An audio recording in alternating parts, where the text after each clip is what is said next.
Hai guys, welcome back again di Bitcoin Update. By the way, untuk update kali ini saya sorry dulu teman-teman, suara saya kemungkinan akan terdengar agak cukup sulit ya, karena saya alerginya lagi kumat, jadi pilek langsung dalam intensitas yang parah. Jadi ya kayak gini kira-kira. So untuk mempercepat update, saya langsung quick aja. Tadi saya udah sempat share ke teman-teman melalui short video update bahwa PPI hari ini dirilis dengan data yang cenderung negatif. Dan ini tentu saja sebetulnya dampaknya positif buat Bitcoin dan kawan-kawan, karena ini sebenarnya menunjukkan bahwa angka inflasi itu sudah berhasil ditekan. Oke, nah itu udah satu faktor. Kemudian yang berikutnya mempengaruhi adalah masalah probabilitas kenaikan suku bunga. Pada Desember diperkirakan kenaikannya itu sangat tinggi, berada di angka 0,5%. Meanwhile untuk bulan Februari itu meningkat dikenaikan 0,25%. Ini artinya angan-angan atau istilahnya ekspektasi kita untuk The Fed mulai mengurangi kenaikan suku bunga atau kecepatan kenaikan suku bunganya itu sudah mulai terasa, oke, di market. Jadi ini udah satu merupakan indikasi yang cukup positif. Nah, apa yang terjadi pada harga Bitcoin? Karena tadi langsung ada yang komen ya, ayo bang update, market lagi longsor nih. Ini saya bingung sebenarnya, kalau dibilang longsor ya nggak longsor juga, dia cuma turun dari atas tadi ke sekitaran ya 1,8%, jadi belum bisa dibilang longsor ya. Cuma turun, apakah itu wajar ya? Betul, saya wajar. Karena pertama, kalau teman-teman notice, area ini masih merupakan area resistance dan tentu saja perlu effort ya untuk Bitcoin bisa break dari sana. Bahkan recent update yang saya baru aja share di Discord, baru banget saya share right before terjadinya harga turun. Saya barusan bilang nih, jam 1:15 menit ya, guys pay attention dengan kenaikannya. Exponential moving sudah terjadi bull cross, ada kemungkinan harga kenaikan terbatas, tapi harga bisa koreksi dulu untuk testing ke EMA 21 atau bahkan lebih rendah. Overall, menurut saya ini kurang begitu bagus kenaikannya, mengingat DXY turunnya tadi lumayan banyak. Jadi untuk teman-teman yang mungkin ada long position, sebisa mungkin maintain posisinya dengan agresif. Jadi stop loss ketat, digeser ke break even dan lain sebagainya ya. Tadi kita lihat kenaikannya cenderung membentuk semacam ascending channel, dan sekarang posisi market itu udah merespon ya terhadap ascending channel tersebut.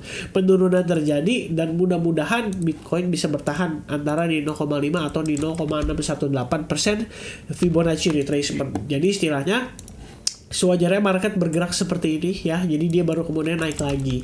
Karena kalau misalnya teman-teman menggunakan Elliott Wave Count atau Elliott Wave Theory sekalipun, ini kita bisa lihat prosesnya itu seperti ini ya, wave 1, 2, 3, 4, dan 5, baru kemudian dia confirm nih untuk mengejar ke wave 3 ya. Jadi wave 3 nya kita bisa anggap ke yang lebih besar sedikit, lebih kurangnya seperti ini mungkin ya, baru kemudian kita lihat nanti bisa ada potensi koreksi ya. Begitu dia udah wave 3 set kayak gini, kemudian dia koreksi gitu. Wave 4 dulu mungkin sifatnya kayak gini, ABC correction, baru kemudian dia naik lagi menuju wave 5 sekaligus tutup si wave C-nya ya. Jadi sebenarnya gak usah panik, yang namanya naik pasti ada turun, yang namanya si market create yang namanya higher high pasti ada higher low-nya. Jadi bukan market tuh dia naik kayak begini terus sampai ke langit ke-7 ya, enggak, pasti ada koreksinya dulu. Yang penting adalah koreksinya tidak membuat exponential moving average yang udah berhasil break ke atas ini kembali break ke bawah. Nah kalau ini yang terjadi, kemungkinan harga bisa sideways dulu seperti ini.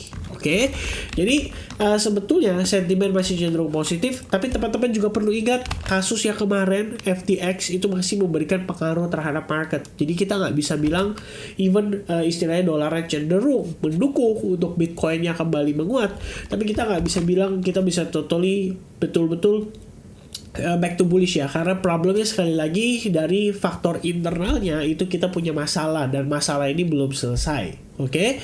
Dan mungkin sedikit bocoran buat teman-teman, ini adalah sudut pandang kita juga dari teman-teman advance.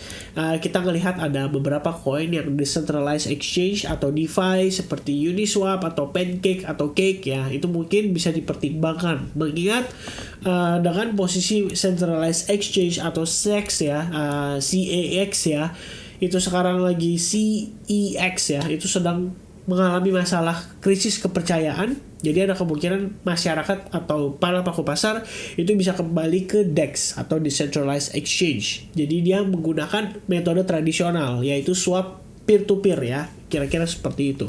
Oke.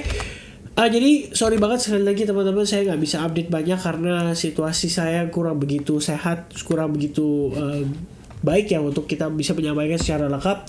Jadi please mudah-mudahan teman-teman maklumi. Yang penting update saya sudah berikan. Ingat teman-teman, koreksi wajar terjadi as long kita masih bertahan di atas area-area key supportnya, maka tidak ada masalah karena kita bisa melihat Bitcoin balik break ya pada resistance-nya ya. Jadi untuk saat ini, seandainya area tersebut berhasil di break, seandainya Bitcoin gagal mempertahankan level support, jadi pas waspada aja, berarti ada kemungkinan Bitcoin bisa tes kembali ke area demand ya, which is double bottom ini belum begitu valid artinya. Tapi kalau misalkan seandainya harga Bitcoin bisa bertahan di atas level tersebut, maka expect harga untuk naik, mungkin untuk testing bahkan ke kisaran level 18.000, mengacu pada Elliott Wave Count yang kita sudah analisis di video sebelumnya, dan juga pada time frame daily di level tersebut merupakan area resistance dari pergerakan level support sebelumnya. Oke, jadi mudah-mudahan cukup clear. Everybody, thank you so much for watching. I hope you guys enjoy the content dan the information yang saya deliver. Jangan lupa like video ini dan juga subscribe channel ini untuk mendapatkan update crypto terbaru. So, I think that's it from me. Thank you very much. God bless everyone. Sampai ketemu lagi di update berikutnya. Sehat-sehat selalu guys. Bye-bye.